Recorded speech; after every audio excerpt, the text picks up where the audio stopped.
শেষ ১৬র মহারণে রাতে মাঠে নামছে ৫ বারের বিশ্ব চ্যাম্পিয়ন ব্রাজিল, অন্য পাশে ইতিহাস গড়ার স্বপ্নে বিভোর নরওয়ে, সেই সাথে স্বাগতিক মেক্সিকোর বিপক্ষে নামছে ইংল্যান্ড।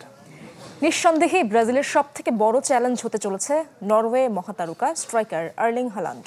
৩ ম্যাচ খেলে ৫ গোল করে গোল্ডেন বুটের দৌড়েও রয়েছেন তিনি। তবে নিজেদের ডিফেন্ডারদের নিয়ে ডাগ আউটে হিসেব করছেন ইউরোপীয় ফুটবলের অন্যতম সফল কোচ কার্লো আনচেলত্তি। চোট কাটিয়ে নেইমার ফেরার স্বস্তির খবরে ব্রাজিল শিবিরে নতুন ছক করছেন আনচেলত্তি। এবং এদিকে পরিসংখ্যান বলছে ৪ বারের দেখায় নরওয়েকে এখনো হারাতে পারেনি সেলেসাওরা। তবু কাগজে কলমে এগিয়ে ব্রাজিল, ভিনিসিয়াস জুনিয়রের গতি আর আর্লিং হালান্ডের গোল ক্ষুধা, দুই ভিন্ন ফুটবল দর্শনের লড়াই আজ একই মঞ্চে। এসব নিয়েই আজকের is United presents Ultimate World cup. থাকবে গতকালের ম্যাচের বিশ্লেষণ, ট্যাকটিক্যাল ব্রেকডাউন, সেরা মুহূর্ত, আলোচিত সিদ্ধান্ত এবং আজকের ম্যাচগুলোর প্রিভিউ। আপনাদের সাথে আছি আমি মঞ্জুরুল মতিন এবং আমি ইশরাত জাহান। এবং আমাদের সাথে আমাদের অতিথিরাও রয়েছেন। আমাদের পাশেই রয়েছে ফ্যানজনকে পরিচয় করে দিতে চাই। প্রতীক, সাদিয়া এবং ইফতি, আপনাদের সবাইকে স্বাগত জানাচ্ছি আজকের অনুষ্ঠানে। কেমন লাগছে? প্রথমেই জানতে চাই একজন ব্রাজিল সমর্থকের কাছে, প্রতীক, কেমন লাগছে আজকে? আজকে একটু ভয় হচ্ছে? আজকে কি শেষ দিন হতে পারে?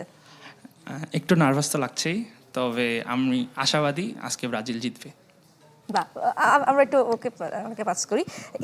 ইফতি, মানে ব্রাজিল আজকে জয়ের সম্ভাবনা কতটুকু? নরওয়েকে কত মার্ক দেবেন? আশা করি ব্রাজিলের জন্য একটা ভালো ম্যাচ হবে। ব্রাজিলের জেতার পসিবিলিটি বেশি থাকবে। আমি বলবো 70-30, ব্রাজিলের পক্ষে 70, নরওয়ের পক্ষে 30। এবং সাদিয়ার কাছে যেতে চাই। সাদিয়া, মানে কি চাচ্ছেন? একজন আর্জেন্টিনা সমর্থক হয়ে ব্রাজিল বাদ পড়ে যাক নাকি থাকুক?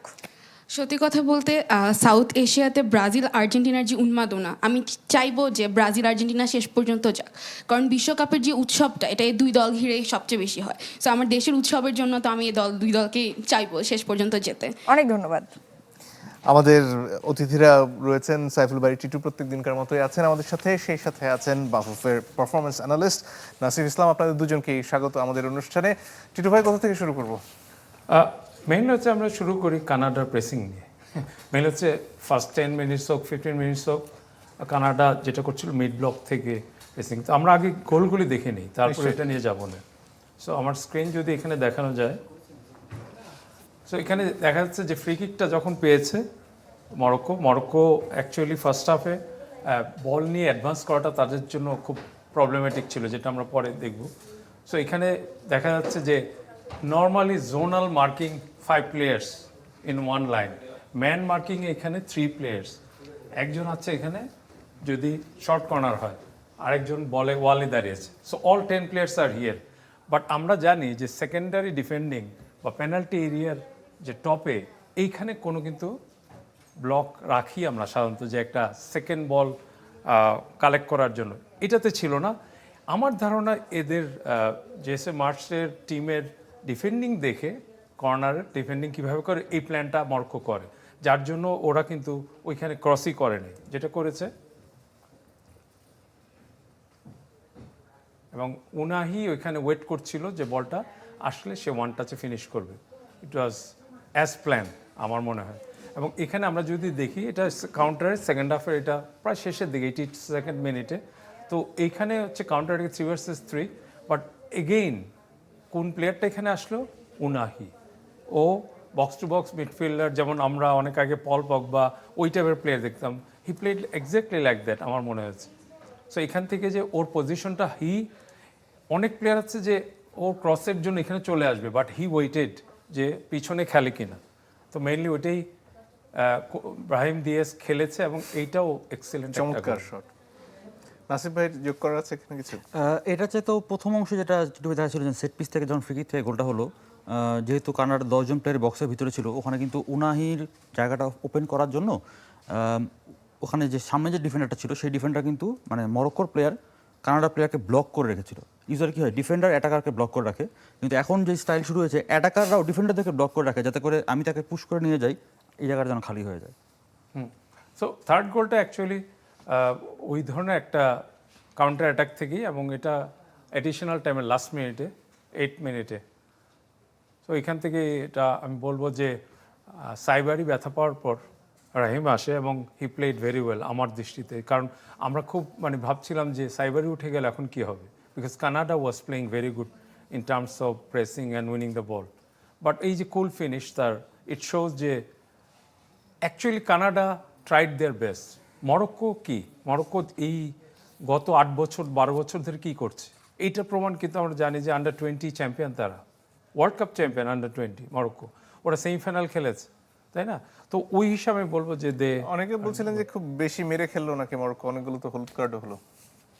ইট ইজ পার্ট অফ গেম। আর এটা যদি আপনি বলেন মেরে খেলেছে, তাহলে প্যারাগুয়েকে কি বলবে আমি জানি না, ওটাতে আমরা তো পরে আসবোই নিশ্চয়ই। আমি যদি আরেকটা ভিডিওতে যাই, যেটা আমরা অ্যাকচুয়ালি দেখাতে চেয়েছিলাম যে কানাডার প্রেসিংটা কিভাবে হয়েছে। সো কানাডা এখানে আমার স্ক্রিনটা যদি আসে,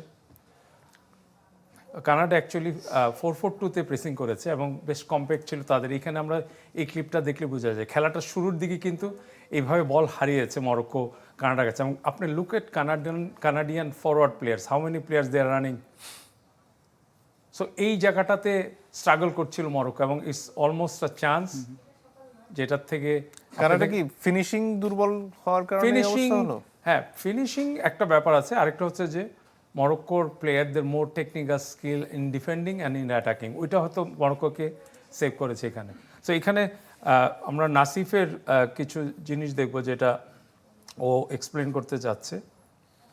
আমরা মূলত যেটা নিয়ে মানে যেটা গতকালকের ম্যাচ আমরা যেটা স্ক্রিনটা দেখেছি, যদি আসে আমার, যে দুই হাফে মরক্কোর দুই রকমের অ্যাপ্রোচ, এবং আমরা যদি খেয়াল করি যে প্রথম হাফে মরক্কো যেরকমভাবে খেলার চেষ্টা করেছে, থ্রু দ্য ব্লক যাওয়ার চেষ্টা করেছে কানাডার। আমরা যদি এখানে এই ছবিটাও যদি দেখি, কানাডা এখানে 4-4-2 মিড ব্লকে রয়েছে, সেন্ট্রালি কোনো প্লেয়ারকে খেলতে দিচ্ছে না, এবং মরক্কো যে দুজন ডিফেন্সিভ মিডফিল্ডার তাদেরকে খেলতে মূলত তাদের কাছে যেন বল না যায়। সো প্রত্যেকের রোল ফিক্স করা, দুজন স্ট্রাইকার তারা রয়েছে এখানে, এই তিনজন প্লেয়ারের রেসপন্সিবিলিটি তাদের জন্য। এখানে উইঙ্গার রয়েছে ফুলব্যাকের জন্য, এখানে উইঙ্গার রয়েছে ফুলব্যাকের জন্য। এখন বল যেহেতু এই পাশে আসছে, সে ভিতরে চলে আসছে, দুজন ডিফেন্সিভ মিডফিল্ডার, একজন এখানে আছে, প্লাস পিছনে আরও একজন আছে। সো এখান থেকে যখন আমরা যদি আগাই, ইম্পর্টেন্ট জিনিসটা যেমন ওরা ফোর্স করছে অপোনেন্টকে সাইডে আসার জন্য, সেন্ট্রালি খেলতে দেবো না, সাইডে ফোর্স করতেছে। সাইডে খেললে কি সুবিধা? না, তখনও তারা যাচ্ছে বলের উপর খুব ইন্টেন্স প্রেশার, এবং এখানে man to man marking almost, এবং ইম্পর্টেন্ট অপোজিট সাইডের উইঙ্গার সেও ভিতরে চলে আসবে। সো আপনাকে এখানে খেলতে দিবে না। এখানে আমরা যদি যে ছবিটা আছে এটা দেখলে আমরা বুঝতে পারবো যে কানাডার যে কটা ডুয়েল উইন করছে, এই পাশেটা হলো কানাডা, সো ফর এক্সাম্পল 8-4 মানে মিডফিল্ডে, সাইড এরিয়াগুলোতে 5টা 10টা, এই পাশে 7টা 5টা 12টা, দ্যাট মিনস 12 এবং 10 22টা হলো ফ্ল্যাঙ্ক এরিয়া থেকে তারা বল উইন করছে, সেন্টারে বল উইন করতে চায়নি। সেকেন্ড হাফে গিয়ে মরক্কো কিন্তু তাহলে প্রথম হাফে স্ট্রাগল করলো, বল পেনিট্রেট করতে পারলো না। সেকেন্ড হাফে গিয়ে মরক্কো কী করলো আপনি যদি দেখেন, এখানে মরক্কোর মাঝ মাঠের এই পুরো জায়গাতে not a single player. So এটা হলো সেন্ট্রাল মিড, এটা একটা মিডফিল্ডার, এটা একটা মিডফিল্ডার। আমরা পরের ছবিতে যদি যাই, যখন মরক্কো এই কাজটা করছে তখন জেসিমা, জাস্ট আফটার দ্যাট জেসিমাস ওয়াজ থিঙ্কিং কীভাবে সে সলভ করবে, কারণ এখন কানাডা হলো ছড়াই গেছে ডিফেন্ড করার সাথে। পরের ছবিতেই মানে নেক্সট ফ্রেমে দেখবো যে কানাডার যে 4-4-2 মিড ব্লক সেন্ট্রালি কম্প্যাক্ট ছিল, তাদের মিডফিল্ডের দুজন প্লেয়ার এখন তারা কোথায়? কারণ মরক্কো যখন ছড়াই গেছে, কানাডাকেও ছড়াই যেতেছে ডিফেন্স করার জন্য। এটা যদি এই প্লেয়ারটাকে, এই প্লেয়ারটা হলো ডিফেন্সিভ অ্যাটাকিং মিডফিল্ডার উনাহি, তো সে এখন উইংয়ে, এটা হলো আশরাফ হাকিমি, এটা হলো দুজন মিডফিল্ডার আমরাবাদ এবং আরেকজন মিডফিল্ডার যেটা চেঞ্জ হয়ে নামলো। সো সেন্ট্রাল এরিয়া পুরোটা ফাঁকা। নাও মরক্কো কানাডাকে ডিসাইড করতে হবে তারা এটাকে ডিফেন্ড করবে কীভাবে। এখন যদি কোনো কারণে উনাহি ভিতরে ড্রপ করে, যেটা করলো, তাকে ফলো করবে কে? লেফট ব্যাক তাকে ফলো করে আসবে, তাহলে হাকিমি ওভারল্যাপ করে চলে যাবে। সো এই জায়গায় মিডফিল্ডার যারা ওই পাশে চলে গিয়েছিল তারা কি এখানে আসতে হবে? রেফারেন্স হারিয়ে ফেলেছে, এবং জাস্ট ওয়ান টাচের 2টা পাসের মাধ্যমে উনাহি, আমরাবাদ থেকে উনাহি, এবং পরের ছবিতে উনাহি থেকে স্ট্রাইকার রহিমের কাছে বল গিয়েছিল, যদিও তারা এখান থেকে গোল করতে পারে নাই। But these are the things that coaches during the game তাদেরকে এই জিনিসটা অ্যাডজাস্ট করতে হয়। অপোনেন্ট টিম কী করছে, আমি এটাকে ভাঙবো কীভাবে, এবং যখন মরক্কো এটা করলো, কানাডা এটাকে কীভাবে ডিফেন্ড করবে, তাদেরকে সেটাকে অ্যাডজাস্ট করতে হবে। সো আমার মনে হয় as a coach, as a analyst, এই জিনিসগুলো হলো আমাদের খেয়াল করার সুযোগ হয়েছে। মানে ব্রাজিল ম্যাচ, আর্জেন্টিনা ম্যাচের বাইরেও এই মরক্কো কানাডা ম্যাচ থেকেও আসলে অনেক কিছু নেওয়ার আছে। এবং শুরুতে যখন ব্রাজিল ড্র করলো তখন আসলে মরক্কোর সাথে ড্র করে ব্রাজিল খুব খারাপ কাজ করে ফেলেছে, এরকম একটা কথা হচ্ছিল। তো মরক্কো আসলে তাদের জাত চেনাচ্ছে কতদিন। এর বাইরে আর কি এখন ব্রাজিলে আসতে পারি আমরা ধীরে ধীরে, নাকি আরো আমরা যে আরেকটা ম্যাচ ছিল ওটা নিয়ে একটু কি দেখবো না? নিশ্চয়ই, হ্যাঁ, নিশ্চয়ই। সো ওইটা নিয়ে আমরা যদি চলে যাই, নিষ্প্রভ মনে হলো। আপনি তো ফ্রান্সের একজন সমর্থক, নিষ্প্রভ বলতে গেলে আমার কাছে মনে হচ্ছে তাদের খেলার স্টাইলের সাথে, মানে প্যারাগুয়ে যেভাবে 5-4-1 একদম লো ব্লক ডিফেন্ডিং করছে, এটাকে ভাঙতে গেলে যে ধরনের ওয়েগুলো রয়েছে, through the block, away from the block, around the block, over the block, আমার কাছে মনে হচ্ছে ওই ধরনের প্লেয়ার চুজ তারা করতে পারেন। ফর এক্সাম্পল তারা অনেকগুলো ক্রস করেছে, ফ্রান্সের এই ম্যাচে ক্রস তারা অ্যাটেন্ড করেছে 20টা, মাত্র একটা সাকসেসফুল, মানে 5%, বাকি 19টা হলো ইনকারেক্ট। ক্রসগুলো করেছে কে? দেমবেলে কি ক্রস করার কথা? তার তো ভিতরে এসে শর্ট করার কথা, Right. ব্যাটিং করার কথা। সো আমরা যদি স্ক্রিনে চলে যাই, আমরা ও যেটা বললো লো ব্লকের কথা, প্যারাগুয়ে হচ্ছে খুব অর্গানাইজ ডিফেন্সিভ ব্লক তৈরি করে খেলে। আমরা এখানে একটু জাস্ট নমুনাটা দেখি। যখন ফ্রান্সের পায়ে বল বা এখানে উইং দিয়ে অ্যাটাক করছে, এখানে আমরা যদি দেখি এখানে হাউ মেনি প্লেয়ার্স চলে আসতেছে এখানে। সো এখানে যদি আমরা দেখি মরক্কোর লো ব্লক, প্যারাগুয়ের। হ্যাঁ এখানে 5 প্লেয়ার্স, এখানে বাকি 5 players, so all 10 players are in there, goalkeeper সহ 11 জন। তো এইটা ছিল ফ্রান্সের জন্য ভাঙাটা বেশ কঠিন সেই হচ্ছিল। কারণে কি ডি বক্সের বাইরে থেকে শুট করা হচ্ছিল বারবার? হ্যাঁ, এটা তো একটা অবশ্যই ব্লক, আমরা এর আগে এখানে আলাপ করেছি যে ব্লক ভাঙার এটা one of the main weapon, যে if you can take very good accurate long এই রেঞ্জ শুটিং। লং রেঞ্জে যদি আমরা জাস্ট অ্যাড করি প্লেয়ার প্রোফাইল, লং রেঞ্জে শট ইউজুয়ালি করছে কারা বা এই জায়গাতে সুযোগ পাবে কারা? মিডফিল্ডাররা কোনে ছিল এবং রাবিও ছিল। Right. Why not Tchouameni long range shot long range ভালো মারে, রাবিও কিন্তু শট ছিল করেছে, একটাও অন টার্গেট না, সবগুলো বাইরে গিয়েছে। সো এখানে মানে জাস্ট দেখানোর জন্য যে কিভাবে প্যারাগুয়ে কিভাবে ডিফেন্ডিং করেছে, এবং এর মধ্যে ছিল ফিজিক্যালিটি এবং মেন মানে টেম্প করার জন্য কিছু কাজ, ধাক্কি যে জিনিসগুলি ছিল। এবং জার্সি টেনে ধরা। হ্যাঁ, আমার মনে হয় এমবাপ্পে ওয়াজ মানে ভেরি ক্লেভার, ও কিন্তু হেসে হেসে উড়িয়ে দিয়েছে, অন্যান্য প্লেয়ার হয়তো রিয়েক্ট করতে পারতো। বাট আমি এখানে গোলটা একটু যদি দেখিয়ে দিই, একটু বেশি সময় নিচ্ছি আমরা, আজকে জানি আস্তে আস্তে হয়তো আমরা এটাতেই যাব, বেশি সময় নিব। সো এখানে যেটা হচ্ছে আমার ইয়েটা যদি দেখা যায় স্ক্রিনটা, হ্যাঁ গোলটার ক্ষেত্রে যে বাপায় মানে লেফট উইংয়ে যে খেলা হয় বলটা, এটা তার ইন্ডিভিজুয়াল একটা ভালো ইয়ে ছিল, তাই না? এই ধরনের লো ব্লক ভাঙার ক্ষেত্রে অনেক সময় ড্রিবলিংটাও ইম্পর্টেন্ট। ড্রিবলিংটা ইম্পর্টেন্ট। এবং এখানে যেটা ভুলটা করেছে এই যে এই ডিফেন্ডারটা, হ্যাঁ সে এসে ওই পা কন্ট্যাক্ট হয়েছে, যার জন্য রেফারি প্রথমে খেয়াল করেনি, বাট কিন্তু পরে বল তো কাছেই ছিল, এমনকি ব্যাখ্যা করা যেত না এটাকে যে সে বলটাই আসলে নেবার চেষ্টা করছিল? বাট আপনি বল না পেয়ে যদি পায়ে Contact লাগেন, কন্ট্যাক্ট করেন, তাহলে তো এটা ফাউল। সেখানে Intention উদ্দেশ্যটা না। অন্য কোনো intention উদ্দেশ্য matter দেখা হবে না, দেখা হবে শুধুমাত্র হ্যান্ডবলের ক্ষেত্রে আপনার হাত যদি আনন্যাচারাল পজিশনে থাকে ওইটা দেখা হয়। একটা হ্যান্ডবলের জন্য বলা হচ্ছিল, ওই যখন হাতে খানিকটা লাগলো, নিয়ে আসছিলেন এমবাপ্পে, পা থেকে লেগে এখানে লেগে বলটা ফেরত গেল, তখন একজন ডিফেন্ডার এটাকে হ্যান্ডবলের আপিল করছিলেন। সেটা কি হ্যান্ডবল হবে না? এটা হবে না এই অর্থে যে ওর অ্যাকশনটা কি ন্যাচারাল ছিল কি না। অনেক সময় হয় না, আমরা এটা করতে গেলে এটা হয়, একটা কাজ করতে গেলে আপনার হাত এখানে হইতেই পারে যে এটা ব্যালেন্সের জন্য হাতটা ওখানে গিয়েছে। এবং ওটা যদি গোল হতো, ফ্রান্স এমবাপ্পে যদি গোল করতে পারতো, তাহলে ওটা আসলে ভারে চেক হতো। হ্যাঁ, কারণ check ওটা হতো। অ্যাডভান্টেজ পেয়েছিল এমবাপ্পে। সো যেহেতু ওটা মানে কর্নার বা গোল কিক হচ্ছে, ওখানে আর চেক করার সুযোগ ছিল না আর কি। সো আমার মনে হয় যে penalty was very good, well taken, just watching the goalkeeper, এবং সে এখন কিন্তু অনেকগুলো খুবই চমৎকার শট তো ঠেকিয়েছেন, রাইট। চমৎকার গোলকিপিং ছিল সেখানে। হ্যাঁ, গোলকিপিং ওয়াজ গুড প্যারাগুয়ের, বাট একটা জিনিস হচ্ছে যে প্যারাগুয়ের যেটা টার্গেট ছিল যে কাউন্টারে গিয়ে একটা কিছু করার, ওইটা তারা ওইভাবে করতে পারেনি, বিকজ ফ্রান্সের রেস ডিফেন্স ইজ এক্সেলেন্ট। তাহলে নাসির ভাইকে একটু বসায় অনেকক্ষণ দাঁড় করে হ্যাঁ, রাখলাম, sure. টিটু ভাই আমি তো অনুমতি দাঁড়িয়ে নিয়ে থাকবো। ও পাশে চলে আসছি। ইশরাত, আপনার নিশ্চয়ই আড্ডার অনেক বিষয় রয়ে গেছে এই পাশে।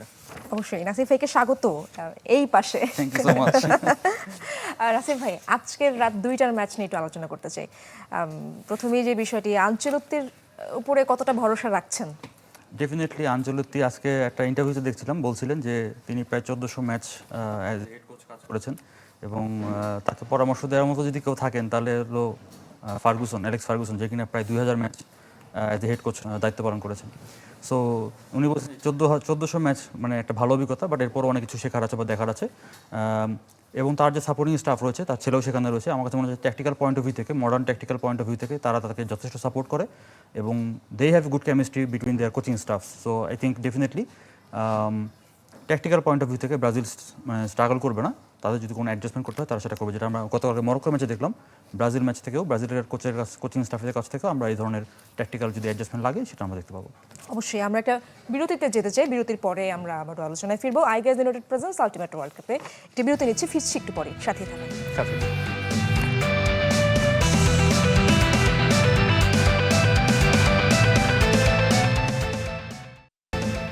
বিরতির পর আবারও স্বাগত আইগাস ইউনাইটেড প্রেজেন্স আলটিমেট ওয়ার্ল্ড কাপে। অনলাইনে যারা দর্শক রয়েছেন এবং টিভি সেটের সামনে যারা বসে আছেন তাদের জন্য আজকের প্রশ্ন, নরওয়ে জাতীয় দলে আর্লিং হালান্ডের অভিষেক কত সালে? Option A 2017, option B 2018, option C 2019, option D 2021। উত্তর দেওয়ার জন্য ভিজিট করুন facebook.com/sports24team এই ঠিকানায়।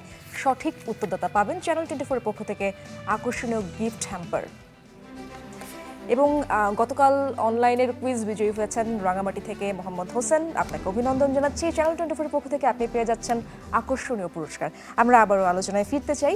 নাসিফ ভাই, আজকে আঞ্চলিকদের পক্ষ থেকে কোন কোন ট্যাকটিক্যাল বিষয়গুলো আমরা দেখব, নরওয়ের দুর্বলতা কিভাবে তিনি কাজে লাগাতে পারেন? আমরা যদি দুইটা পার্টে ভাগ করি, অ্যাটাকিং এবং ডিফেন্ডিংয়ের ক্ষেত্রে আমার কাছে মনে হচ্ছে যে নরওয়ের একটা অন্যতম স্টাইল যদি বলি, অ্যাটাকিং স্টাইল যদি বলি, সেটা হলো যে তাদের রাইট ব্যাক এবং লেফট ব্যাক তাদের একটা ওভারল্যাপিং রান রয়েছে এবং সেখান থেকে হয় ক্রস অথবা কাটব্যাক, দুটো অপশন। একটা হলো ক্রস করা হচ্ছে হালান্ডের জন্য, আর কাটব্যাক করা হচ্ছে যারা মিডফিল্ডে রয়েছে ওডেগার্ড এবং আরও বাকি যারা রয়েছে তাদের জন্য।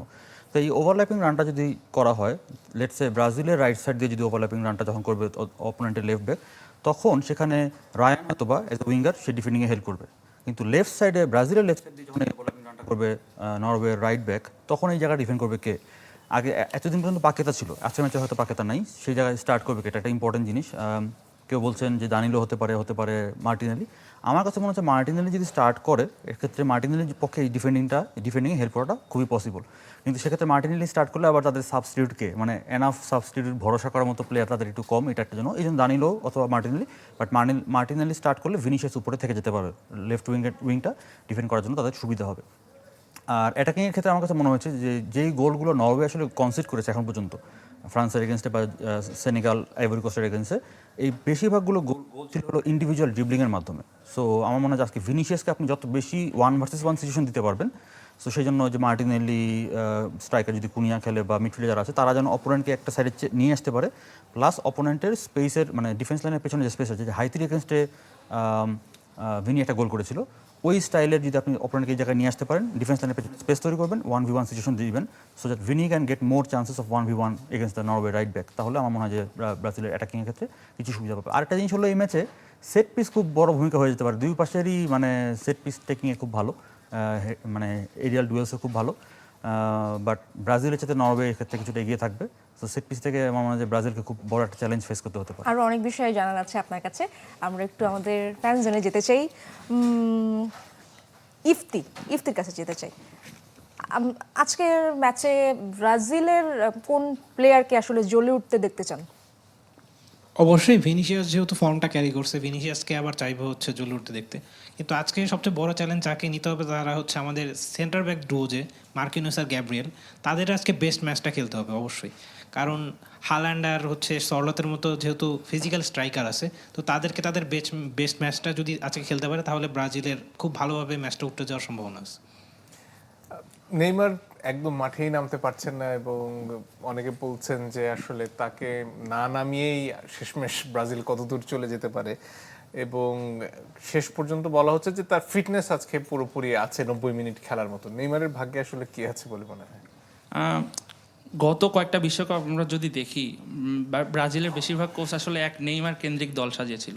তো যেটাতে প্রবলেম হয়েছে যে নেইমার যদি পারফর্ম করতে না পারতেন, তাহলে আসলে ব্রাজিল ওই জায়গায় গোলটা বের করতে পারতো না, বিশেষ করে বিশ্বকাপের ম্যাচগুলোতে। আমরা কার্লো আনচেলত্তিকে চিনি, উনি আসলে এসে যেটা করার ট্রাই করছেন যে নেইমার অবশ্যই দলে থাকবেন, কিন্তু শুধু নেইমার বেস দলটা হবে না, নেইমার ছাড়াও যেন ব্রাজিল ম্যাচটা বের করে নিয়ে আসতে পারে। এই কারণে উনি অনেক প্লেয়ারকে ট্রাই করছেন। বিশ্বকাপে আমরা দেখতেছি যে ভিনিসিয়াস যে ব্রাজিলের জার্সিতে ভালো করতো না এর আগে, এখন ব্রাজিলের জার্সিতে বিশ্বকাপে ভিনিসিয়াসই মোটামুটি এগিয়ে আছে পারফরমেন্সের ভিত্তিতে। তো আমাদের গত ম্যাচে আসলে নেইমারকে দরকার হয় নাই, কারণ আনচেলত্তি নিজেই বলছেন যদি এক্সট্রা টাইমে ম্যাচটা যাইতো তাহলে নেইমারকে নামানো হইতো। তো আমার কাছে মনে হয় আজকের ম্যাচে যদি মানে কার্লো আনচেলত্তির প্রয়োজন হয় ব্রাজিলের যে নেইমারকে লাগবে, তাহলে উনি হয়তো একইভাবে নেইমারকে জি জি জি বুঝতে পেরেছি। আমরা একটু আর্জেন্টিনা সমর্থকের কাছে যেতে চাই। সাদিয়া, আর সম্ভবত ম্যাচটা একটু পেছানো হয়েছে, 2টা অথবা 3টার দিকে, 1 ঘন্টা পেছানোর কথা। তো এত রাতে, মাঝরাতে ব্রাজিলের খেলা দেখা হবে?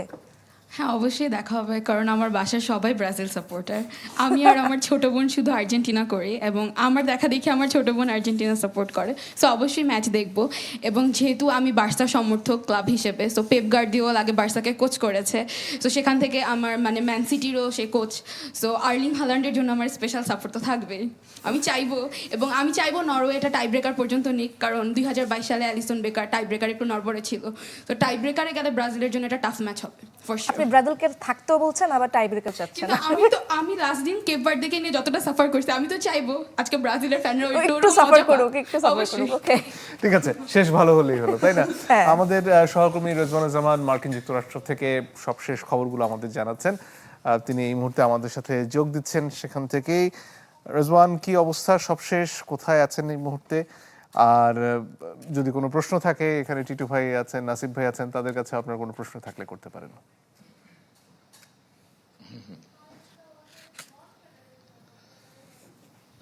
মঞ্জুর, আমি এই মুহূর্তে আছি আটলান্টাতে। আপনি জানেন যে আটলান্টাতে আর্জেন্টিনার রাউন্ড অফ 16-এর খেলা ইজিপ্টের সঙ্গে আগামী পরশুদিন এখানকার সময়, সেই হিসাবে এখানেই আমি চলে এসেছি। আর আমাদের আরেকজন সহকর্মী ফয়জুল, তিনি কিন্তু ডালাস চলে গেছেন। কালকে বিগ ম্যাচ, আপনি জানেন যে স্পেন পর্তুগাল, লামিন ইয়ামাল নাকি আসলে ক্রিস্টিয়ানো রোনালদো কার শুরু কার শেষ, সেটাই আসলে ওই ম্যাচ কভার করতে তিনি গিয়েছেন। সুতরাং আমরা এই দুই জায়গায় আছি। ব্রাজিলের ম্যাচে এই মুহূর্তে আজকে থাকতে পারছি না আমরা, কিন্তু আমরা নিশ্চয়ই খবর আপনাদেরকে দেব। আর সাইফুল ভাই টিটুকে যেহেতু প্রশ্ন করতে বলেন, আমি একটু জানতে চাই যে টিটু ভাই, সব ছক মেনেই কি আসলে বিশ্বকাপ এগোচ্ছে কিনা? আপনার প্রেডিকশনের সাথে আসলে লাস্ট 16 কতটা মিলেছে, কিংবা লাস্ট 8ও আসলে কেমন হতে পারে? না, সব তো মিলবে না, তাহলে আর বিশ্বকাপ হলো কিভাবে? মেইন হচ্ছে যে আমাকে ইমপ্রেস করেছে একটা টিমই বেশি, কাবো ভার্দে। অ্যাকচুয়ালি এই ধরনের সারপ্রাইজিং খেলা আসলে দেখা যায় না। তিনটা ওয়ার্ল্ড কাপ টিমের সাথে তারা খেলেছে, স্পেন, উরুগুয়ে এবং last of all Argentina. So তাদের পারফরমেন্স যেটা এমন হতো যে হ্যাঁ গোল খায়নি ঠিকই আছে, বাট দে প্লেইড। অ্যাকচুয়ালি আর্জেন্টিনার সাথে যদি আমরা দেখি, at some point they are playing the real football, যে ফুটবলটা আমরা কোচরা চাই যেভাবে খেলবে team. So they were very much comfortable with playing like that with Argentina. So আমার মনে হয় যে এই সারপ্রাইজ এলিমেন্টসগুলি আমাদের উৎসাহ দেয় যে তাহলে আমরা কি করব, আমরা কি পারি না? ওরা যদি পারে, ক্যান উই ডু ইট? আমরা এই ধরনের অনেক দেশগুলি তখন ভাবে আর কি। যে আর বেস্ট প্লেয়ার হিসেবে কেউ সারপ্রাইজ করেছে কিনা আপনাকে টিটু ভাই? ইয়াং সেন্সেশন অনেকেই আছে, বাট আমাকে সারপ্রাইজ করেছে যে নিয়ার 40 যারা, তারা সারপ্রাইজ করেছে বেশি, যে উইথ দেয়ার পারফরমেন্স, যে এই বয়সেও ফিট থাকা এবং playing like that is a exceptional phenomenal thing. Nasib ভাইয়ের কি কোনো প্রশ্ন আছে নাকি রেজওয়ানের কাছে? এবং আমি এখানে technical study group, FIFA technicalist, 1 minute একটু বলতে চাই যে নিশ্চয়ই। ফিফা টেকনিক্যাল স্টাডি গ্রুপের পাবলো জাভালেতার সাথে কথা হচ্ছিল। তিনি বলছিলেন যে সামনের দিনগুলো আসলে এই 40s প্লেয়ারদের সংখ্যা আরো বাড়বে এবং ওয়ার্ল্ড ফুটবলে তারা ডমিনেট করবে, মানে এটা ট্রেন্ড তারা বলছেন, যে তাদের অ্যানালাইসিস সেটাই বলছে। টিটু ভাই, থ্যাংক ইউ রেজওয়ান, অনেক ধন্যবাদ আপনাকে। নিশ্চয়ই কালকে আবারও কথা হবে আপনার সাথে। এখন কি দেখবো টিটু ভাই তাহলে? আমরা একটু নরওয়ে নিয়ে দেখবো, এটা ব্রাজিলের সাথেও যাবে। আপনি কেন জানেন আজকে ব্রাজিলে আসতেই চাচ্ছেন না? ব্রাজিলে শুধু অন্যান্য দল নিয়ে অলরেডি কথা বলছেন। নাসিফ এবং ওনারা ভালো ব্যাখ্যা করেছেন, মার্টিনেলি এবং এমনিতে কোনো হুমকি টুমকি কেউ দেয়নি তো? না না, অফিসে আসার কোনো পথে? হুমকি নাই, কিছু নাই। আচ্ছা, আমার কথা হচ্ছে যে if you want to win a match, you have to know anything and everything about the opponent. অ্যানালিসিসটা খুব জরুরি। সো নরওয়ে কিভাবে খেলে এটা যদি আমরা একটু দেখি, এখানে আমার স্ক্রিনটা যদি আসে, নাসিফ এখানে ইউ ক্যান জয়েন ইন যখন মনে করো। আমার স্ক্রিনটা যদি আসে, কোনো সমস্যা? আমরা বোধহয় আরবার একটু মার্কিন যুক্তরাষ্ট্রে ফিরে গিয়েছিলাম, এখন আপনার স্ক্রিন দেখা ওকে, সো আমরা এটা দেখছি, নরওয়ে ইজ প্লেইং। সো আমরা দেখব ওডেগার্ডকে। ওডেগার্ড কোথায় রুম করছে? ওডেগার্ডকে আমরা দেখছি যে অফারিং যে পজিশন, একটা উইং সাইডে গিয়ে যে অফারটা করছে সে, তার মানে হচ্ছে যে হি ইজ ফ্রি দেয়ার। তো এইটা হচ্ছে যে ব্রাজিলের জন্য একটা, কিন্তু নাসিফ ক্যান জয়েন ইন, না ব্রাজিলের উইং ব্যাকদের জন্য কিন্তু একটা সো তুমি বলতে পারো। হ্যাঁ, এই জায়গায় যদি নরওয়ের প্লেয়াররা যদি এই জায়গায় ওভারলোড করতে চায় তাহলে আসলে ব্রাজিল ডিফেন্ড করবে কীভাবে, যেখানে এখানে যেমন আইভরি কোস্ট বা সেনেগাল হয়তো করছে। হ্যাঁ, তো এক্ষেত্রে আসলে মার্টিনেলি যদি স্টার্ট করে বা দানিলো, হুয়েভারই স্টার্টস ইন দ্য মিডফিল্ড, হয়তো মিডফিল্ডে তাকে স্টার্ট করা হবে, কিন্তু তাকে আসলে ডিফেন্ড করার সময় আসলে লেফট উইংয়ে চলে যেতে হবে, কারণ ভিনিসিয়াসকে আমরা এক্সপেক্ট করবো সে উপরে থাকবে। সো মার্টিনেলি সাইডে হয়তো নামার কেউ নাই। সো এই জন্য মিডফিল্ডে যে 3 নাম্বার প্লেয়ারটা থাকবে, ইদার মার্টিনেলি ইদার দানিলো, তাকে ওই জায়গাটা কভার করতে হবে। এই পাশে তো রায়ান হেল্প করতে পারবে এবং কুনি হয়তো মিডফিল্ডে নেমে যাবে যাতে করে কভার করতে পারে বেশি। সো ও যখন বল নিচ্ছে এমন একটা জায়গায় কেউ ওকে মার্ক করেনি, সো ওর মানে পজিশনিংটা is very vital for Norway. And ওর সাথে কিন্তু ওর পাসগুলি কিন্তু হালান্ডকে রিচ করার চেষ্টা থাকে। বাট এই ম্যাচে যেটা আমার কাছে মনে হয় মেনলি আমরা আরও সামনের দিকে এটা যাওয়া যেতে পারে, বাট আমি যেটা মনে করি ওরা অনেক কিছু বলেছে, বাট এখানে হোয়াট ইফ সিনারিওটা খুব জরুরি, যে যদি Norway can score a goal then what is the benefit. প্রথম গোল কে করছে তারপর অনেক কিছু এটা নির্ভর কারণ করবে। নরওয়ে যদি করে, ব্রাজিল তো গোল শোধ করার জন্য পজিশন বেশি রাখবে, তখন ওরা ওদের যে ব্লকটা তৈরি করে 4-5-1 and Haaland is a very dangerous striker on counter, so ওইটা ওরা অ্যাডভান্টেজ নিতে পারবে। বাট ব্রাজিল যখন গোল করতে পারবে ফার্স্ট গোল, দেন ওরা খোলস থেকে বেরিয়ে আসবে, এই ব্লক থেকে বেরিয়ে এসে গোল শোধ করার চেষ্টা করবে, তখন এটা ব্রাজিলের পক্ষে যাবে। সো এই দুইটা থিং আমার মনে হয়, এবং ওরা অলরেডি বলেছে সেট পিসে যেহেতু ফিজিক্যালি আমার মনে হয় নরওয়ে একটু এগিয়ে ব্রাজিলের চেয়ে, বাট ব্রাজিলও কম না। এবং এখানে আরেকটা হচ্ছে ক্লাব ফুটবলের দৈরথটা কিন্তু আসতেছে গ্যাব্রিয়েলের সাথে হালান্ডের। এবং সেট পিসের ক্ষেত্রে মানে নরওয়ে একটা মানে সেট আপ রয়েছে, তারা হলো দুজন গোলকিপারের সামনে গিয়ে দাঁড়ায় যায় এবং বাকিরা ব্লক করে রাখে যেন গোলকিপার যেন মুভ করতে না পারে। এটা আমরা সম্ভবত প্রথম যে 3টা ম্যাচ খেললো বা ইভেন লাস্ট ম্যাচ আইভরি কোস্টের সাথে ম্যাচে সেখানেও দেখলাম। সো এই জায়গাতে ইম্পর্টেন্ট হবে ব্রাজিল কীভাবে তাদের গোলকিপারকে ফ্রি করতে পারে, অ্যান্ড দেন হালান এবং সরলত বাকি যারা আছে তাদের কীভাবে মার্কিং করবে। মেইনলি আমার মনে হচ্ছে ব্রাজিলের ডেপথ ভালো ইন দ্য বেঞ্চ, এবং ওরা নকআউট ম্যাচ খেলার experience better then Norway. But Norway কেন জানি ব্রাজিলকে পেলে আগের চার্ট দেখায় তো ব্রাজিল একবারও জিততে পারে। ওইটা আমি বললাম, এটা সামথিং মানে এটা ইতিহাস হয়তো বলবে, but on the given day কে মাঠে কিভাবে প্ল্যানটা কার্যকরী করবে ওইটাই ডিপেন্ড করবে। 4টা ম্যাচ দিয়ে কি আসলে বিচার করা যায় কোন না দলের কি না, অবস্থা? অবশ্যই না। এবং তবে এটা আমরা বুঝি যে এই ধরনের ম্যাচগুলো খুব কম্পিটিটিভ হবে, স্কোর লাইনটাও হয়তো 3-2 হতে পারে, 2-1 হতে পারে, এবং কার পক্ষে যাবে এটা ধরে নিচ্ছে ব্রাজিলের পক্ষে যেতে পারে। তো ওই জিনিসগুলি আসলে আসবে এই ধরনের নকআউট ম্যাচ। নেইমারকে কোন সময় দেখা যেতে পারে? খানিকটা আলাপ করলাম আমরা অবশ্য। এটা আমি মানে প্রথম গ্রুপ ম্যাচে বলেছিলাম যে যখন কমফোর্টেবল লিডিং এ আছে Brazil, then they can use Neymar. কিন্তু যখন বলা হচ্ছে যে নেইমার 90 মিনিট খেলতে পারবেন, কেন তাকে শুরুতে নামানো হয় না? For chemistry of the team, current team যেভাবে খেলছে। এবং তার পক্ষে কি আসলে 90 মিনিটস ডিফেন্ডিংয়ে হেল্প করা, অ্যাটাকিংয়ে কন্ট্রিবিউট করা পসিবল? আপনি অলরেডি ভিনিসিয়াস জুনিয়রকে রেখে দিয়েছেন উপরে, যে কিনা হয়তো ডিফেন্ডিংয়ে খুব একটা হেল্প করবে না, তাকে আপনি রাখেন উপরে কাউন্টারটাকের জন্য। সো নেইমার এবং ভিনিসিয়াস দুজনকে যদি আপনি রাখেন তাহলে আপনি ডিফেন্ডকে হেল্প করবে কে? মানে মেইন হচ্ছে যে আমরা তো চাই নেইমার খেলুক, কারণ হচ্ছে যে ব্রাজিল টিম মানেই নেইমারের ছবিটা থাকবেই, যেমন আমাদের এখানেও আছে। এখানে নাই মানে এখানে দেখা যাচ্ছে যখন ইয়েতে ছিল আর কি। তো আমি বলছি যে নেইমারকে নামালে আমাদের ভালো লাগবে, এবং আরো ভালো লাগবে if he can assist a goal or score a goal. এবং সেটা 10-15 মিনিট হোক বা 20 মিনিট হোক, রাইট, ম্যাচের লাস্ট মোমেন্টই হয়তো এটা বেশি এক্সপেক্টেড তার কাছ থেকে। মিডফিল্ডে কার ভূমিকা বেশি থাকবে? মিডফিল্ড ব্যাটেলটা তো দারুণ হবে আমার মনে হয়, বাট আমার ধারণা ক্যাসেমিরো এবং গুইমারাস যদি পারফর্ম করে লাইক আদার ম্যাচেস জাপানের সাথে, তো ওরা ডমিনেট করবে বেশি। দেন ওডেগার্ডের সাথে বার্গ আছে, বাট ওদের চেয়ে আমার মনে হয় ব্রাজিলের কন্ট্রোল বেশি থাকবে মিডফিল্ডে। এবং এক্ষেত্রে মানে ওডেগার্ডকে ফলো করার ক্ষেত্রে কাসিমের রোলটা মনে হয়, যেটা টিটো বলছেন, ওডেগার্ডের রোলটা যেটা ইম্পর্টেন্ট, একইভাবে কাসিমের রোলটা হবে খুব important, vice versa. Vice versa. একটা বিরতির সময় হয়ে গেছে আবারও, দর্শক একটু পরে ফিরে আসি, আশা করি আমাদের সাথে থাকবেন।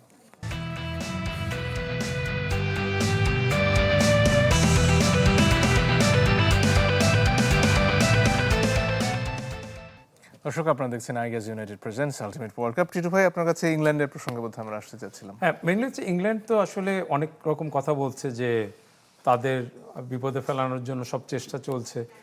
হ্যাঁ, অবশ্যই আস্ট্রেলিয়াতে একটা অল্টিটিউড ইয়েটা ওদের মানিয়ে নিতে হবে, বাট এটা তো আগের থেকে জানতো তারা যেটা তাদের করতে হবে। So they should be prepared for that.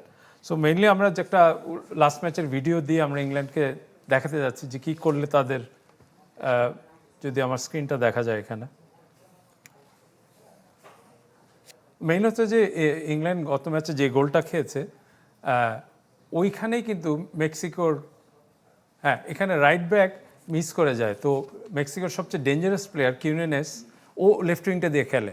So এইখানে হচ্ছে যে ইংল্যান্ডের এক হচ্ছে right back miss that header, or Madueke যে রাইট উইং ও আসে ডাবল টিমিং করে নাই, বাট মেক্সিকোর সাথে এটা করা যাবে না। They have to defend very well. England আমরা জানি যে গোল করার ক্ষেত্রে তাদের সমস্যা হওয়ার কথা না, because Harry can is there, তাই না?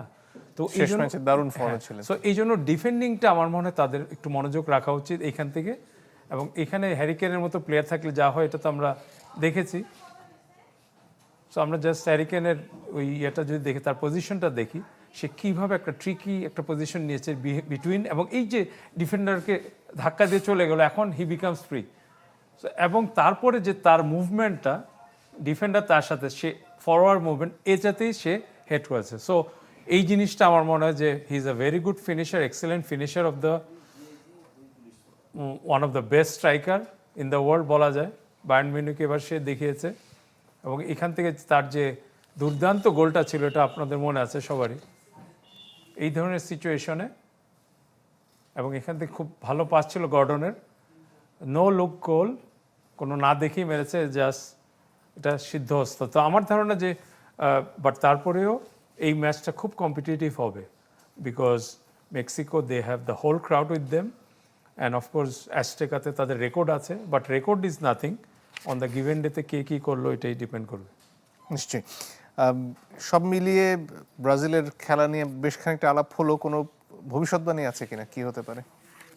মানুষ বলছে 3-2 3-2 in favour of Brazil, but এটা আসলে কোনো ইয়ে না। মনে হতো যেমন মরক্কো কানাডা আর একটু হওয়া উচিত ছিল, বাট 3-0 উইদাউট সাইবেরি। তো anything can happen, but main thing is যে কে যাচ্ছে পরের স্পেনের সাথে, বা স্পেন যাদের সাথে খেলতেছে, পর্তুগালের সাথে কে খেলবে আর কি তাদের সাথে। অনেক ধন্যবাদ। আজকের মতো আপনার কাছ থেকে বিদায় নিয়ে নিচ্ছি, কালকে নিশ্চয়ই আবারও দেখা হবে। ইশরাত, ফিরছি আপনার কাছে। নাসিব ভাই, আসলে মানে পরিসংখ্যানে যেসব টিমগুলো এগিয়ে আছে বা বড় দল আমরা যাকে তাদেরকে বলি যুক্তিযুক্তভাবে যারা বড় দল, কিন্তু ম্যাচের ক্ষেত্রে পুরোটা সময় ডমিনেট করে গেলেও একটা সময় গিয়ে আসলে যারা আসলে মানে ফাইট করে করে খেলছে তারাই লাভবান হচ্ছে কিনা। আসলে আমরা যদি দেখি এই বছরের ওয়ার্ল্ড কাপ যদি দেখি, এবং আগের বারের ওয়ার্ল্ড কাপে আমার কাছে মনে হয়েছিল যে র্যাঙ্কিংয়ে যারা পিছিয়ে থাকা দল বা শক্তিমত্তায় যারা পিছিয়ে থাকা দল, তারা ওয়ার্ল্ড কাপে এসে খালি অংশগ্রহণ করার জন্য খেলছে এরকম না। কেপ ভার্দে কিংবা কুরাসাও বা এরকম যে দলগুলো আমরা দেখলাম, ডিআর কঙ্গো, যারা প্রথমবারের মতো খেলতে আসে। ইভেন আমরা যদি জর্ডানের কথা বলি, বা যারা উজবেকিস্তানি হয়তো একমাত্র দল যারা কিনা প্রথমবারের মতো খেলতে এসে খুব একটা ভালো করতে পারে নাই, আমাদের হয়তো আরেকটু এক্সপেকটেশন ছিল তাদের কাছে। সো এই দলগুলো চেষ্টা করছে তারা ম্যাচ হারবে না, তারা ম্যাচ ড্র করবে বা অ্যাটলিস্ট ডিফেন্ড করবে, অ্যান্ড দেন কাউন্টার অ্যাটাক থেকে গোল করবে, এবং তারা করছেও।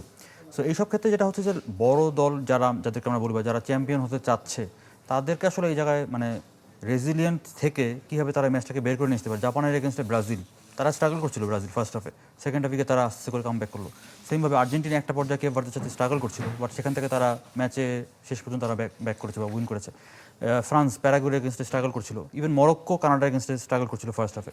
সো মরক্কো যে মানে উদাহরণটা মানে আমার কাছে মনে হচ্ছে এরকম যে যদি বড় দল হতে চাই বা চ্যাম্পিয়ন হতে চাই, তাহলে এই ধরনের যখন আমি স্ট্রাগল করবো ম্যাচের মধ্যে, there is nothing like perfection in the game. মানে সবসময় আপনাকে পারফেকশন থেকে বাইরেই থাকতে হয়, এটা বাস্তবতা, রিয়েলিটি।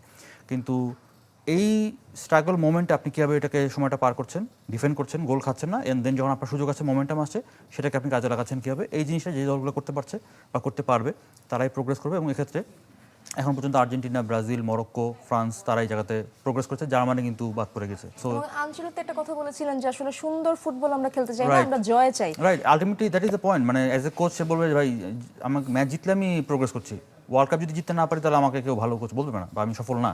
সো এই পর্যায়ে এসে যারা ওয়ার্ল্ড কাপ জিততে চাচ্ছে বা প্রোগ্রেস করতে চাচ্ছে, তাদের জন্য উইন করাটাই মোস্ট ইম্পর্টেন্ট। কীভাবে উইন করবে এটা তাদের ট্যাকটিক্সের অংশ, বাট যেভাবেই হোক তারা উইন করতে চাইবে। নিঃসন্দেহে। সেটের দর্শকদের জন্য একটা কুইজ থাকে আমাদের প্রতিদিনই। প্রশ্নটা বলছি, যিনি আগে হাত তুলবেন তাকে উত্তর দেওয়ার সুযোগ দেওয়া হবে। প্রশ্ন হচ্ছে, কার্লো আনচেলত্তি ব্রাজিল দলের কততম বিদেশি কোচ? উত্তরগুলো, সম্ভাব্য উত্তরগুলো হচ্ছে দ্বিতীয়, তৃতীয়, চতুর্থ, পঞ্চম। দ্বিতীয়। হয়নি, আর কেউ চেষ্টা করবেন? তৃতীয়। কারো উত্তরই হয়নি এখন পর্যন্ত।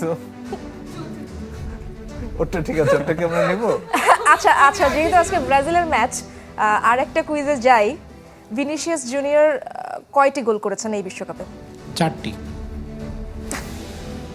যেহেতু আমরা প্রথম উত্তর পেয়ে গেছি, আপনি আজকের বিজয়ী। আজকে ব্রাজিলের ম্যাচ দেখে আসলে স্পেশালি এই প্রশ্নটি নেওয়া হলো আপনাদের কাছ থেকে। এবার আবারও গল্পে ফিরতে চাই, একটু ফ্যানজনে যেতে চাই। সম্ভবত প্রতীক, প্রতীক, আজকের ম্যাচে নেইমার নামলে খুশি হবেন, নাকি নেইমারকে ছাড়াই যদি ব্রাজিল জিতে যায়, কোনটা দেখলে বেশি খুশি হবেন? নেইমার নামার আগে যদি আমরা কমফোর্টেবল পজিশনে যেতে পারি, যদি আর্লি 2-3টা গোল দিতে পারি, তাহলে আমরা নেইমারের নামার পরে যে ম্যাজিকটা ওটা আমরা আরও উপভোগ করতে পারবো। সো আমার প্রিফারেন্স থাকবে নেইমার নামার আগেই যেন আমরা 2-3 গোলে এগিয়ে যেতে পারি। বাহ, খুব কনফিডেন্ট আজকে ব্রাজিল সমর্থকরা, একটু হারার কোনো ভয় নাই। কিন্তু যদি আজকে যদি শেষবারের মতো ওই জার্সিটা পড়তে হয় এই ওয়ার্ল্ড কাপে, কেমন লাগবে? লাক থাকবেই, তবে আমরা ব্রাজিল সাপোর্টাররা আমরা এই বিশ্বকাপটা পা মাটিতে রাখছি, সত্যি কথা। কারণ আমরা খুব বেশি আশা করছি না। আমাদের যিনি কোচ, তিনি মাত্র 1 বছর আগে অ্যাপয়েন্টেড হয়েছেন। মানে কার্লো আনচেলত্তি কত অভিজ্ঞতা সম্পন্ন কোচ সেটা আমরা জানি, কিন্তু তিনি আসলে প্রপার টাইম পান নাই, যেটা আমাদের কাছে মনে হয়। নেইমারের খেলা নিয়েও একটা সংশয় ছিল যে উনি ফিটনেস ঠিক করে মাঠে নামতে পারবেন কিনা। তো যেহেতু উনি ব্যাক করেছেন, আমরা আশাবাদী। আশাবাদী, অনেক ধন্যবাদ। আমরা আবারও যেতে চাই সাদিয়ার কাছে। সাদিয়া, মানে আর্জেন্টিনাকে গত ম্যাচে তো দেখলেন যে খুব সাফার করছিল, খুব মানে মানে খুবই কষ্ট হচ্ছিল জিততে। ম্যাচটা যখন জিতে গেল, তার আগ মুহূর্তে কেমন ফিল হচ্ছিল যে এই মনে হয় বাদ পড়ে গেলাম, এই মনে হয় শেষ? সত্যি কথা বলতে ফ্রান্সের সাথে 2022 বিশ্বকাপ ফাইনাল দেখার পরে এরপরে উইদিন মানে লাস্ট ম্যাচে এরকম ফিল হয়েছিল। অ্যান্ড সত্যি কথা বলতে আর্জেন্টিনা লাস্ট বাঁশি বাজা পর্যন্ত যে ম্যাচটা পুরোপুরি নিয়ে যেতে পেরেছে এরকমও কিন্তু না। লাস্ট মোমেন্টে কিন্তু মার্টিনেজও 2টা ভালো সেভ দিয়েছিল। আমি ওই ম্যাচে আর্জেন্টিনার সমর্থক হয়েও আমি কিন্তু কেপ ভার্দেকে আগায় রাখবো, because they really played well. এবং কেপ ভার্দে যে সেকেন্ড গোলটা দিয়েছিল, as a football fan it was magical to watch. মানে আমি রিক্যাপে অনেকবার দেখেছি, এবং it will be one of the top 5 goal in the tournament. বাহ, গ্রেট। So এই জন্য আমার আসলে ভালো লেগেছে। খুবই জরুরি প্রত্যেকটা টিমের জন্যই। কিন্তু কত দূর যাবে, চ্যাম্পিয়ন হওয়া যাবে এবার, কি মনে হয়? চ্যাম্পিয়ন হওয়ার ক্ষেত্রে টিমের পারফরমেন্স যেরকম গুরুত্বপূর্ণ, ঠিক তেমনি লাকটাও ফেভার করতে হবে। কিন্তু আমি যদি রিয়েলিটির কথা বলি, আর্জেন্টিনার এখন অনেক টাফ এই কারণ লিওনেল মেসি ছাড়া ওদের যে স্ট্রাইকারগুলো আছে তারা একটু ফর্ম নড়বড়ে। বাহ, গ্রেট গ্রেট। আমরা যেতে চাই এইটাই। আমাদের যে বিজয়ী, একটু আগে কুইজ বিজয়ী হয়েছেন, ব্রাজিলের পারফরমেন্সকে কত দেবেন মার্ক? পারফরমেন্স এই যে বিশ্বকাপে এবারের 100-র মধ্যে কত দিবেন? 100-র মধ্যে মোটামুটি বলা যায় 70 দেওয়া যায়। কারণ হচ্ছে ব্রাজিলের যে জিনিসটা হচ্ছে ম্যাচ বাই ম্যাচ ইমপ্রুভমেন্টটা, এটা দেখার মতো। প্রথম ম্যাচে মরক্কোর সাথে কিন্তু ব্রাজিল তেমন সুবিধা করতে পারেনি, কিন্তু তারপরের ম্যাচে কিন্তু ব্রাজিল ওইখান থেকে ফেরত আসছে, এবং হাইতি ম্যাচে হচ্ছে ভালো খেলছে। এবং লাস্ট যে ম্যাচটা ছিল জাপানের সাথে, পিছিয়ে গিয়ে কামব্যাক করার যে ব্যাপারটা, এই ব্যাপারটা ব্রাজিলকে মানসিকভাবে অনেক বুস্ট দিয়েছে। তো আশা করি ব্রাজিল আরও সামনে আগায় যাবে। বাহ, নাসিব ভাই, ফ্রান্স কি কাপ নেওয়ার মতন অবস্থা আছে কিনা? ডেফিনেটলি তারা কন্টেন্ডার, বাট নেক্সট ম্যাচ মরক্কোর সাথে আমি খুব করে চাইছি যে আমি ফ্রান্সিস মানে ফলোয়ার হলেও আমার কাছে কেন যেন মনে হচ্ছে মরক্কো মানে গেলে ভালো লাগবে। এবং তাদের যে ট্যাকটিক্যাল মানে যেভাবে তারা সেট আপ করছে এবং ম্যাচের মধ্যে অ্যাডজাস্টমেন্টগুলো করছে, প্লেয়ারদের performance as a team, as a coaching staff, সব দিক থেকে আমার কাছে মরক্কোকে খুব ভালো লাগতেছে। সো মরক্কো যদি গোল করে আমার ভালো লাগবে, খারাপ লাগবে না। আর আজকে ব্রাজিলের ম্যাচে ফলাফল কি হবে? আমার মনে হয় ব্রাজিল খুব স্ট্রাগল করবে, কিন্তু আলটিমেটলি হয়তো বা তারাই গো থ্রু করবে। আর একটু ছোট করে জানতে চাই যে সবচেয়ে গুরুত্বপূর্ণ যে ব্যক্তিগত লড়াই, হাল্যান্ড ভার্সেস গ্যাব্রিয়েল, এই দৃশ্যটা তো অবশ্যই আমরা দেখতে চাই। হাল্যান্ডকে আটকানোর জন্য কোনো প্ল্যান কি আঞ্চলিক করবেন কি? মানে এটা নির্দিষ্ট কোনো প্ল্যান তো আসলে করা হয় না, কিন্তু যেটা করা হয় যে ও মানে স্ট্রাইকারের মুভমেন্টগুলো কীরকম হয়। সো গ্যাব্রিয়েল বা মার্কিনেস একজন তো আর ডিফেন্ড করবে না, দুজন মিলেই করবে। সেক্ষেত্রে তাদের মুভমেন্টগুলো কীরকম হয়, স্ট্রাইকারের মুভমেন্ট এরকম হতে পারে। আমার এই জিনিসগুলোর জন্য রেডি থাকতে হবে। জি, অনেক ধন্যবাদ।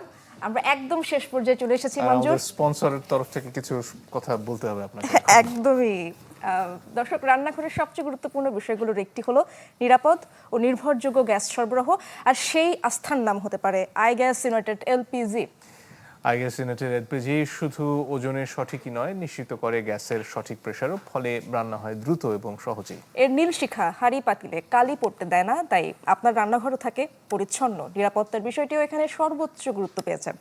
শুধু বাসাবাড়ি নয়, ইন্ডাস্ট্রিয়াল বাল্ক গ্যাসের জন্য আইগ্যাস ইউনাইটেড একটি নির্ভরযোগ্য সমাধান। দর্শক, এই ছিল আজকের অনুষ্ঠানে আইগ্যাস United presents Ultimate World Cup থেকে আজকের মতো বিদায় নিচ্ছি। আগামীকাল ফিরবো একই সময়। সাথে থাকার জন্য অনেক ধন্যবাদ।